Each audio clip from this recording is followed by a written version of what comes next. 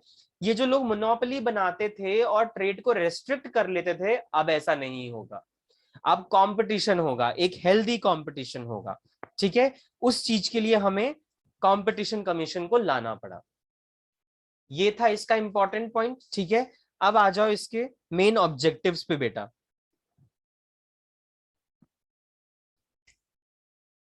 Competition commission का main objectives क्या है?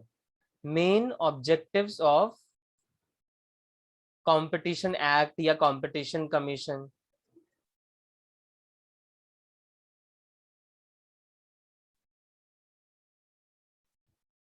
ऊपर ऊपर से तो मैंने आपको बता ही दिया कि बेटा ये लोग ना किसी भी तरीके से जो रुकावटें आती हैं ट्रेड में, उनको हटाने की कोशिश करते हैं, ठीक है। बिजनेस को फैसिलिटेट करने की कोशिश करते हैं, कंपटीशन को बढ़ाने की कोशिश करते हैं। तो प्लीज राइट डाउन इनका क्या मेन मेन ऑब्जेक्टिव है। To prevent practices, to prevent practices having adverse effect on competition.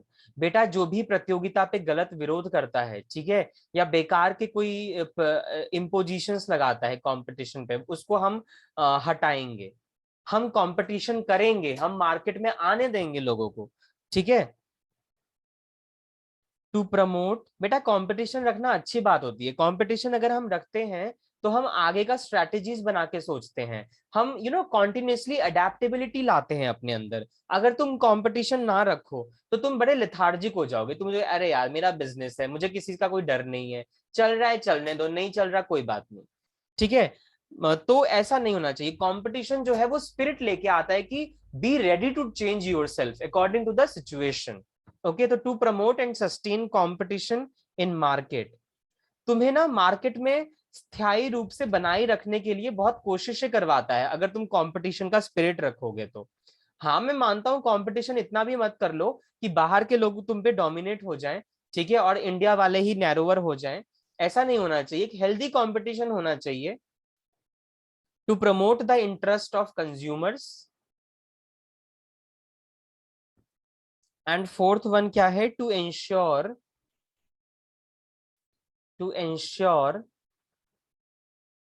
freedom of trade, freedom of trade carried on by other participants in market। कोई भी मार्केट में अगर participant आ रहा है जिसको ट्रेड करना है, व्यापार करना है, तो बेटा उस पर कोई रोक ना लगाया जाए, ये सब भी इंश्योर करने का काम किसका है, सीसीआई का है, ठीक है, कि उसको कंप्लीट फ्रीडम दिया जाए ना। If there is a complete freedom of entry and exit, तो गवर्नमेंट ही तो ये इंश्योर करेगी ना कि बेटा जब गवर्नमेंट ने ही अलाउ कर दिया है कि there is a freedom of entry and exit, तो तुम कौन होते हो भाई दूसरे मार्केट दूसरे फर्म्स जो उस पर रोक लगाए। हाँ, जब हमने ये बोल दिया तो तुम कौन होते हो उसको रोकने वाले। वो आराम से आ सकता है। तो स्टार्टिंग में जो ये न्यू फर्म को बनने नहीं दिया जाता ना मार्केट में, वो कहीं ना कहीं ये रीजन भी है, उसके कॉम्पिटिटर उसको टिकने नहीं देते हैं वहां पे, ठीक है। या फिर कुछ वो अपनी स्ट्रैटेजीज बदल लेते हैं, तो ये सब इंश्योर करके रखे कि इक्वालिटी रहे इन सबके बीच। ये कंपटीशन कमीशन इसलिए आता है, ठीक है, कि सबको अपने अनुसार फ्रीडम ऑफ ट्रेड करने की इजाजत है मार्केट में। तो बेटा यही इसका मेन उद्देश्य है जो आपको ध्यान रखना है। बाकी इंपॉर्टेंस क्या है जो मैं स्टार्टिंग की बातें लिखवा रहा हूं वो, ठीक है, उसको तो भूलना ही नहीं है। ये सब तो दिमाग में वैसे भी बैठ जाता है और हम ठीक भी कर लेते हैं, बिकॉज एमसीक्यूज नियर बाय हमें पता ही चल जाता है इसका क्या है, ठीक है। तो ये था हमारा कंपटीशन कमीशन ऑफ इंडिया, जिसको ये बातें हमें ध्यान रखनी है, ठीक है। अभी हमारे बस दो टॉपिक बचे हैं, IRDAI और नाबार्ड, जो कि हम करेंगे नेक्स्ट क्लास में, कल वाली क्लास में छोटा टॉपिक है IRDAI और नाबार्ड भी, आधे घंटे में फिनिश करके आधे घंटे और लगा के हम MCQs कर लेंगे और इस 5th चैप्टर को बेटा हम खत्म करेंगे, ठीक है। ये जो लिखवाए जा रहे हैं इस नोट्स को इंपॉर्टेंट रखिए, पेपर के टाइम में रिवीजन आएगा। आप ये समझिए अगर 100 क्वेश्चन का पेपर है तो जितने मैंने अभी तक नोट्स लिखवाए हैं मे बी आपको इसका श्योर तो मैं हूं कि 80% तो पक्का यहाँ से आ ही जाएगा, 80 to 85%, ठीक है। थोड़ा सा और अगर तुमको ऐसा होता है ना कि देखो टीचर तो अपनी तरफ से इतना दे ही देता है बट बच्चा भी तो पूरा पढ़ता है ना उसको जाके, तो थोड़ा सा तुम एफर्ट्स डालो और देखो एंड में जाके तुम्हारा अल्टीमेटली तुम 95 से अबव एम बना के रखो बेटा सारे सब्जेक्ट्स में, ठीक है। तुम्हारा सब हो जाएगा इसमें। मैं तो पूरे BCR और इको की मिला के बात कर रहा हूँ कि तुम्हारा 100 में से जितना मैं पढ़ा रहा हूँ ना 85 क्वेश्चन इसी में से ही आना है। थोड़ा सा नॉलेज चेक करने के लिए ना तुम्हें जीके के भी क्वेश्चंस डाले गए, मैंने देखे हैं एक दो, थोड़ा सा 3-4 क्वेश्चन ऐसे डाल देते हैं जिसमें वो टेस्ट करते हैं कि आपको इकोनॉमी की नॉलेज है कि नहीं है, ठीक है। तो थोड़ा बहुत वो एक्स्ट्रा में होगा, तो वो तो जितना हम डिटेल स्टडी कर लें तो वो हो ही जाएगा, ठीक है। अदरवाइज मटेरियल से बाहर कुछ नहीं है। तो प्लीज बी श्योर कि आपका अच्छा ही आएगा, बस ये नोट्स अच्छे से रखो। ये नोट्स ना एंड टाइम पे जाके बहुत अच्छे से प्रैक्टिस करना बेटा, कुछ इससे बाहर कुछ भी नहीं है बेटा। ये मटेरियल जो है ना ये इलेबोरेटिव फॉर्म में है, सब कुछ तो नहीं आ सकता मटेरियल से, ठीक है। तो उसके लिए ही मैंने शॉर्ट कर दिया तुम्हें, और कुछ एक्स्ट्रा बातें थी वो भी बताता जा रहा हूँ कि भाई इतना याद रखना, इतनी चीज पता होनी चाहिए, ठीक है। तो यही सारी चीजें हैं जो मैं क्लब करके आपको देता हूँ। तो इन नोट्स को बड़ा संभाल के रखना, जो भी इन नोट्स को करके जाएगा ना एट द एंड देखना बहुत हेल्पफुल होगा, बहुत ही ज्यादा हेल्पफुल। तो चलिए बेटा अब थोड़ा सा ब्रेक लीजिए, ईगो की क्लास को ओवर करते हैं and within 10 minutes we will start our next class. बड़ा इंपॉर्टेंट बड़ा इंटरेस्टिंग सब वो आज का टॉपिक है हमारा, उसमें एक्टिव एंड पैसिव वॉइस। कोई भी मिस नहीं करेगा, आप देखो मैं कैसे आपको करवाता हूँ एक्टिव और पैसिव वॉइस को कैसे करते हैं, बहुत सिंपल है, ठीक है। तो be ready for the next class, within 10 to 15 minutes we will start, okay. चलिए तो मिलते हैं in the next class and till then ये वाली क्लास आप ओवर करते हैं बेटा, ओके फाइन।